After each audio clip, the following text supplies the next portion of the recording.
I'm BOOKSTROVERT from BOOKSTROVERT Reviews, and welcome to the Author Interrogations. Today, I'm interviewing the fabulous author of Moongarden and Sea Garden, Michelle A. Berry. How are you today, Michelle? I'm good. How are you? I'm actually really excited to talk to you, so I'm great.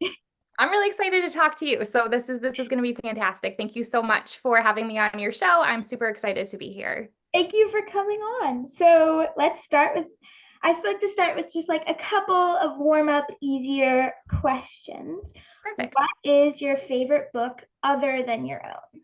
Oh, I have so many. Oh my gosh. I'm gonna probably have to give you like a quick list. So for like middle grade novels, obviously The Secret Garden is like one of my all-time favorites. And as far as more newer novels, in the middle grade sphere, my son and I read Gregor the Overlander series together years ago. That was a lot of fun. I really loved those books. My kids right now are reading the Academy series by T.Z. Layton. We're big soccer fans in the house, so that's been a really fun read. We've all read them and loved them. As far as any book out there, I've always loved The Hunger Games. That was one of my favorite series ever. That's kind of what got me going with writing. I can talk more about that later if you want, but basically, I read The Hunger Games. At that point, I was working my normal day job. I had young kids at home, and I read that book, and it just like reminded me of how much I love storytelling. And that's when I started writing for the first time, for my trying to write my own novel kind of thing. So that was kind of a all over the place list, but those are some of my favorites. I say like let's start with the easy question, but really I think that's the hardest question because there's so many options to choose It's from. so true. It's like, what mood am I in? Like, Yeah. of vibe, do I want a fantasy or realistic fiction? Like, I'm kind of all over the place as far as genres. So I could go on huge. My favorite books piles also huge. So could definitely talk about that for like a full show, probably. Probably. I mean, I could too. I mean, I kind of I kind of do talk about that for a full show because I'm I love interviewing it. my favorite authors, so I kind of talk about my Oh, favorite books. that's the best gig ever, just to be able to talk I about know, books all right? day. What is one fun fact about yourself that readers would be surprised to learn? I don't know how surprised. So I talk a little bit about there are some sports in the books, which I put in on purpose because I absolutely love sports and soccer is my favorite sport. So that's not something maybe people would know. We're huge English Premier League and La Liga fans in my house, so we watch a lot of soccer.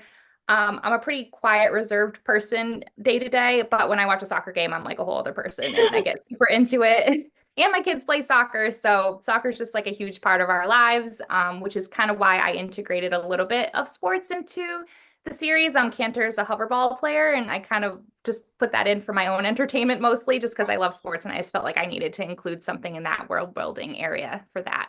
Yeah.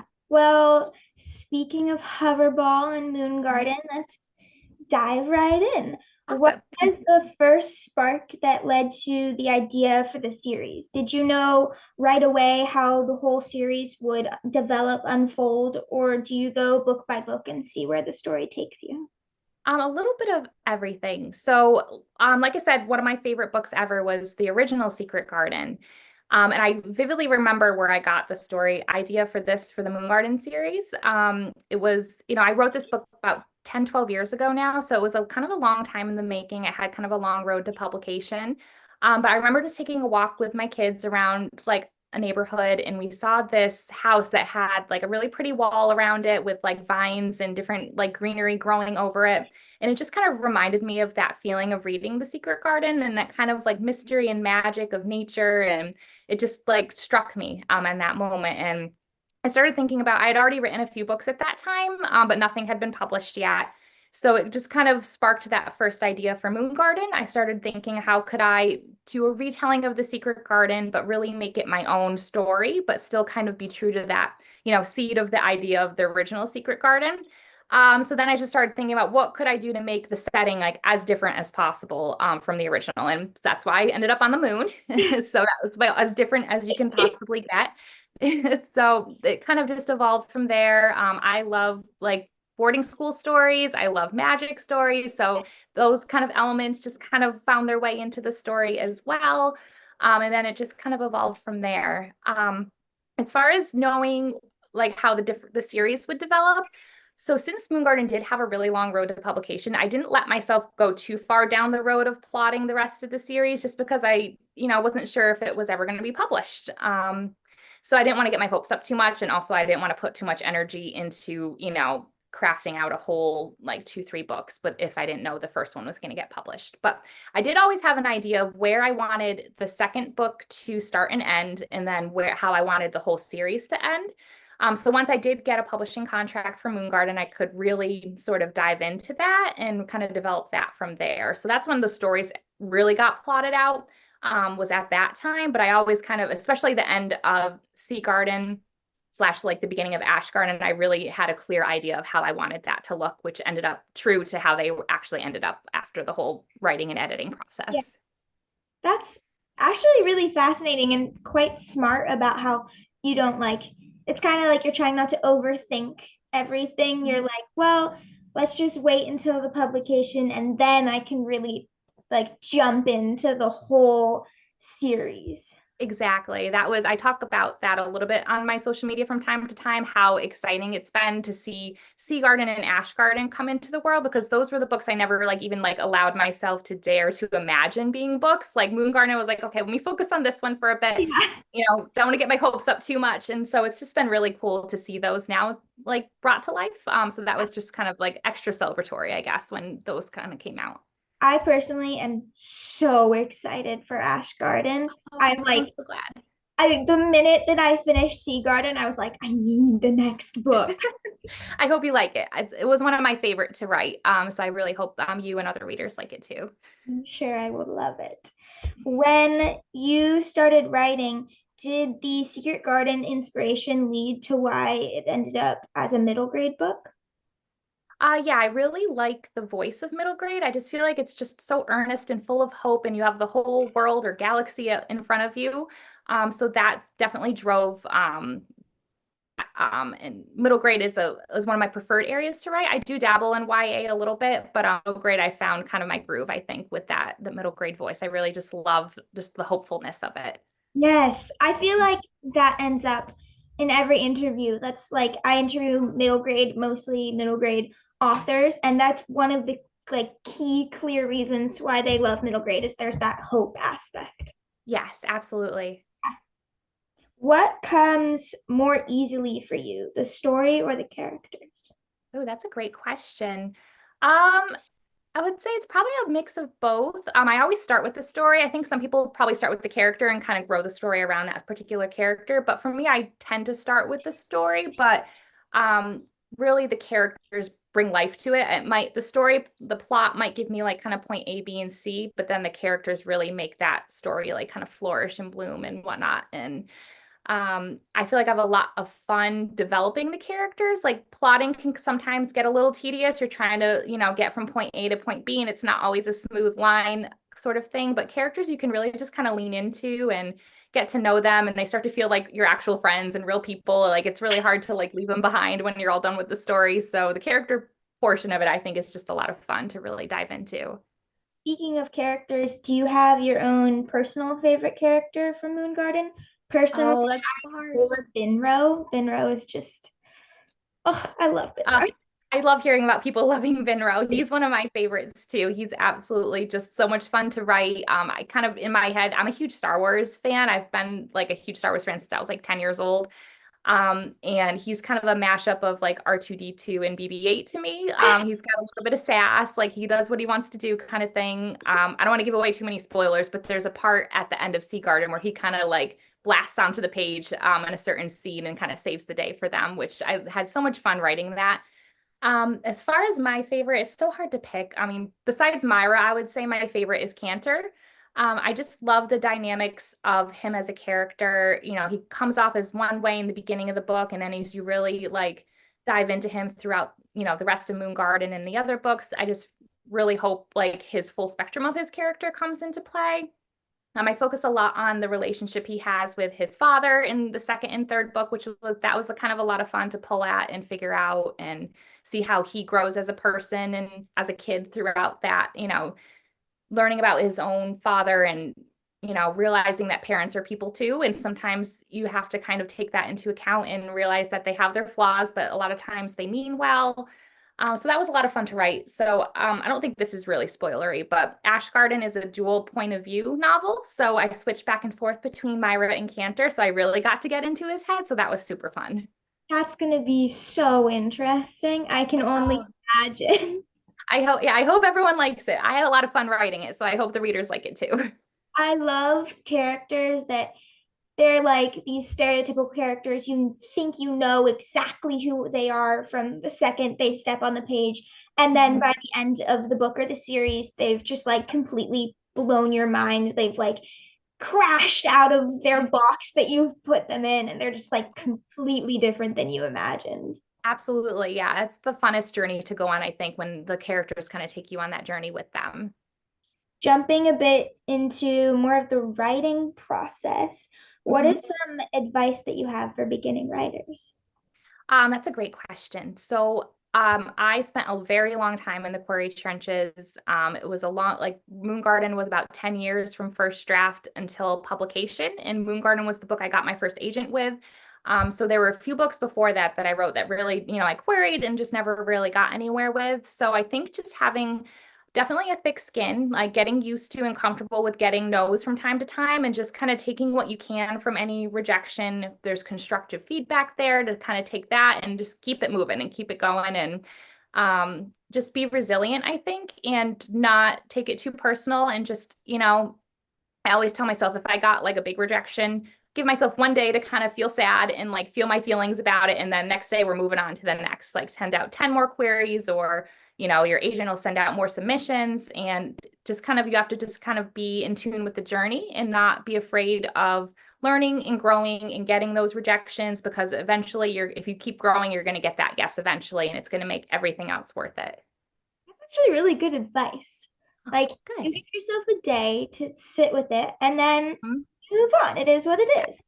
Yeah, because you don't want to bottle it all up. Like it's sad Yeah, sometimes, or it's hard, or it's frustrating, and you gotta, get through that too. But just to not to like wallow in it or let it knock you off course, just to feel it, move on to the next. Just send out, try 10 times harder the next day, and just going. yeah, thank you. That's a great answer. When Oh, great. you are writing, would you say you're more of a plotter or a pantser? So I prefer to be a plotter. I really love it if I can get an outline to the point where it's even like chapter by chapter. That's super helpful for me. So I work full time and I have a young family, so my writing opportunities are very scarce. So I have to pack a lot of progress into little hours here and there, odd hours during the day. So having that roadmap is super helpful to kind of keep me on track and make sure I'm hitting my deadlines and whatnot. All that said, with all of the other things going on, it's not always possible to get to as detailed of an outline as I'd like to before I have to actually start drafting or I'm going to get behind. So there's a little bit of pantsing in there, but my preference would be to be more of a plotter whenever possible. Do you enjoy the research part of the process? I do to an extent. I'm not someone that will go down like a rabbit hole for multiple days on like researching things, but I'll do a solid like 30 minutes to an hour on, figuring out different types of things. I watched a lot of Nova documentaries on PBS. I love all the I don't know if you've seen them, but like there's like a series on the planets. Yeah, I've seen them in science class. We did Oh, um a like science space unit, and so we watched a lot of those. Oh, they're my jam. My family has seen them way too many times, but that's kind of how I got my inspiration for Venus in Sea Garden. So one of them, I don't remember which one, but it talked about how originally before we had really had the technology to explore or get readings on Venus, people thought it was actually like a tropical planet and there was so much moisture and like it was like a tropical paradise almost, which is completely not the case. It's the opposite.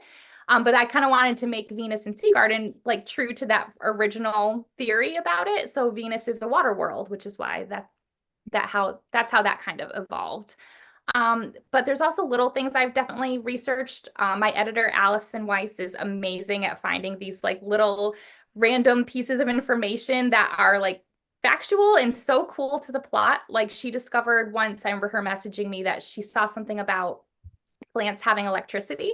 I'm like, there's got to be a way I can work this in with Cantor and everything. So I went down a little bit of a rabbit hole with that, researching how that works. And plant cloning is actually a real thing. That's a major, as you know, like point in the books. That is something that we have like similar technology to, obviously not exactly how I wrote it, but I did a little research with that just to see if there was any little tidbits I could steal and kind of put into the book, even though it's fiction, just to kind of have little ties to actual technology and science that we have now. So I do a little bit of research. I definitely don't like spend tons of hours just because I can't either with my, limited writing time, but I have fun going down like these little rabbit holes here and there, finding out cool different things related to plants and weather and electricity and all those sorts of things. When you were first writing Moongarden, did you know a lot about gardening or was that all research based? Um, I like to say I have a black thumb, unfortunately. I love gardening. I'm not super successful at it, but I keep trying. But one element from Moongarden that I really drew on is, so I was very close with my grandmother growing up.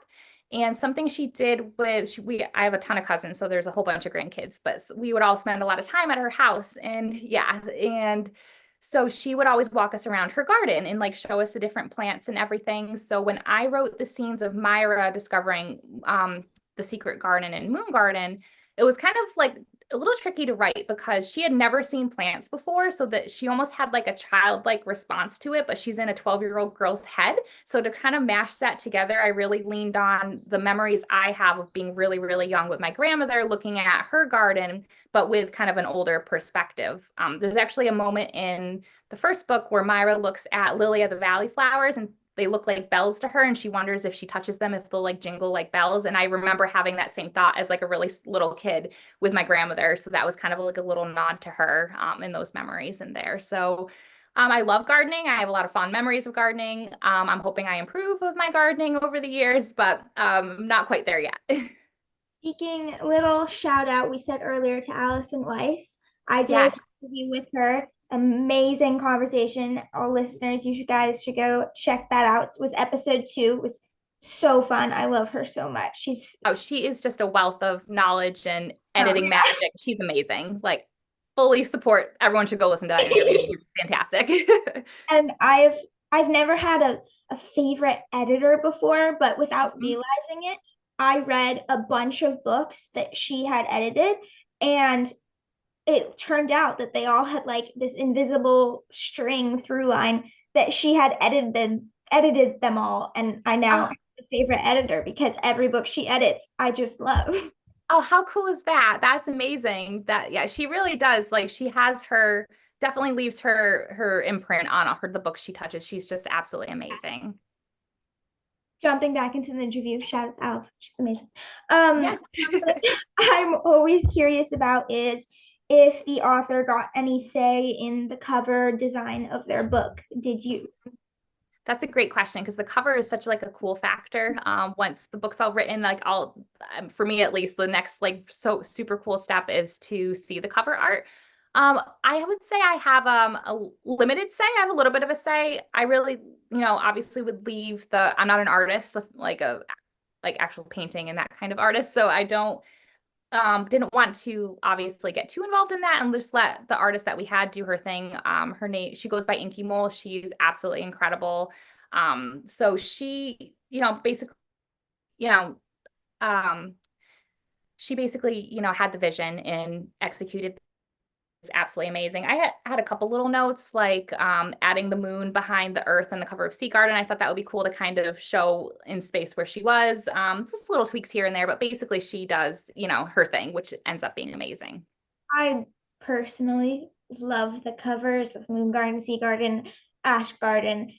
They're gorgeous. Oh, thank you. I'm super lucky to have Sarah working on her name's Sarah. Sarah working on those. She's absolutely incredible. She does a mix, I think, of like actual paint and digital art and like kind of melds it together, which I think gives it like a really cool effect. But yeah, I feel like they're stunning. I'm definitely very lucky in that department.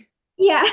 So I have saved, just because this is a little bit of spoiler alert for listeners who have not read Sea Garden. If not, you should. It's very good. But if not, and you don't want any like little spoilers, it's not huge, but skip just ahead like maybe like a minute and a half. So Michelle, Sea Garden ends in a huge cliffhanger.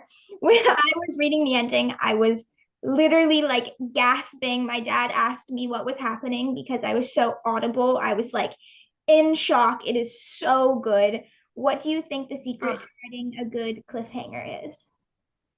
oh, that's such a great question. I always kind of follow the model of like the second book in a trilogy. Like you really just get them in the most trouble you could ever get your characters in their life, and then just end it. And so that everyone's excited for the third book. But I think it's important to make it all make sense and make sure it's not just this like kind of random catastrophe, obviously, that just ends the book. You really have to build towards it. So I think knowing where you're going and understanding how all the different threads of the different plot lines and the different characters can all weave together. I feel like that adds quite a bit to the ending. I hope that was accomplished in Sea Garden. That was my goal, to kind of make everything kind of slowly build up and come to a boil over time. But I think just getting the groundwork early, and just kind of slowly building on that towards the climax of the ending is important to make that cliffhanger really resonate with readers. Yeah, well, I think you did a great Oh, job. thank you. As I said, it was so good. I When love it. when you mentioned Hunger Games earlier, I was actually, when I was reading the books, it actually gave me Hunger Games vibes. Like the ending cliffhanger, it felt very Hunger Games-esque to me, and the way that you wrote it felt very the way that Suzanne Collins-esque to Oh, me. you just made my day. She's one of my favorite authors ever. So that's amazing. I love I love Hunger Games. Me too. Just so well done. The pacing, like every line like has like something to it, like that builds on the plot. She's just amazing. I read the first book.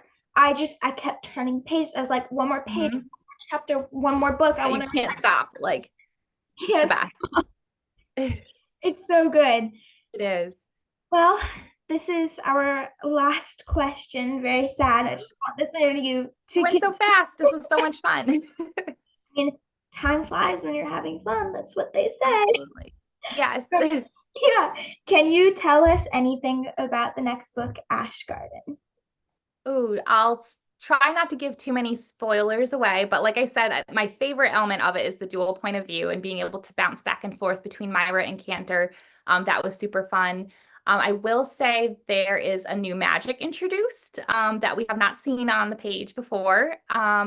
I think there's probably a couple tiny, tiny hints to it, which no one would ever pick up on until you go back and read it, knowing that it's there. But super excited about that to introduce that kind of element. And so I always feel like, or I tried to implement a different friendship theme to each book. So Moongarden is really about like finding a friend and how to be a friend. And then Sea Garden's kind of about how to keep a friend. Like Myra goes through what she goes through with her friends now having other new friends and how to kind of deal with that and understanding that like other friendships don't dilute your own friendship. You just have to be confident in that relationship that you have. Then the third book is about when to let a friend go. Like when is it the right path forward for both of you to kind of go your separate ways? Even though you might have a lot of friendship history, that doesn't mean necessarily that you should continue being friends in the future. It might not be a positive relationship anymore. So, and I think that's a real struggle, especially like middle school, high school. You start to, find your people, and it's not always the same people that were your friends when you were like in kindergarten, which is hard. So that's kind of the friendship theme I focused on in Ashgarden, which I hope resonates on the page. And let's see. There might be a surprise appearance of a character we haven't seen in a bit. That I'll Ooh. spoilers aside. Someone might be back. We'll see. So many gasp-worthy moments packed into one book. Well, sadly, that's our last question. So, listeners, thank you so much for listening. You can find more author interrogations episodes on Spotify and YouTube. Just search the author interrogations. You can follow and find me and all other author interrogations behind the scenes clips at Bookstrovert Reviews on Instagram and Goodreads, and at Bookstrovert Rev on Twitter. Or you can go to my website, which is a compilation of everything, bookstrovertreviews.com. So yeah, where can listeners find you, Michelle? The best place is my website, which is michelleberrybooks.com. I'm also on Instagram at michelleberrybooks. That's where I post most of my content. So that would be great if you're looking for anything on the Plotting the Stars universe. And then Ashgarden comes out in October 1st. October. So coming up soon. I'm excited. Hope everyone likes it. When October rolls around, make sure to visit your local library, bookstore, and pick up your own copy of Ashgarden. So Great. thank you so much, listeners, for listening. Goodbye. Thank you so much.